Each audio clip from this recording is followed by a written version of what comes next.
রোয়েল by এদিকে কী ধরনের question আসতে পারে, ঠিক আছে?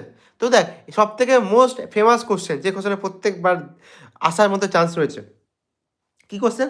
ভাব একটা পরিবাহী তার দিল, ঠিক আছে? তারটাকে টেনে বলে দৈর্ঘ্য ভাব দ্বিগুণ করে দিলাম, ঠিক আছে? তারটি রোধের মান কী হবে যদি তারটি আয়তন এবং রোধাঙ্ক অপরিবর্তিত থাকে? এই কোশ্চেনে কী ভাব, একটা তার ছিল, ঠিক আছে? আমি দেখিয়ে দিই। ভাব একটা তার, ঠিক আছে? এটা একটা তার।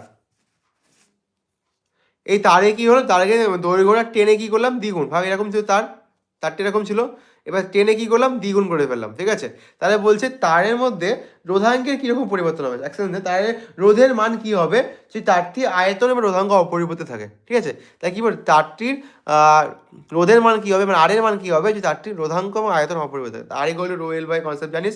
আয়তন অপরিবর্তিত মানে কি, আয়তন মানে কি, ক্ষেত্রফল নিয়ে দৈর্ঘ্য, ওখান থেকে তুই মোটামুটি মান পেয়ে যাবি, ঠিক আছে? তো সেগুলো যদি ক্যালকুলেট করার পর এই অঙ্কটা তো হয়ে যাবে। একদম ইজি বেসি অঙ্ক। এই অঙ্কটা আমি বারবার করিয়েছি কীভাবে কী করতে হবে না করতে হবে। জাস্ট অঙ্কটা যদি ঠিকমতো করিস অঙ্কটা কিন্তু ইজিলি হয়ে যাবে, ঠিক আছে? তো কি দৈর্ঘ্য দ্বিগুণ বলেছে, তাই এল ড্যাশ ইকুয়াল টু 2L হয়ে যাবে, তাহলে অঙ্কটা করলে হয়ে যাবে।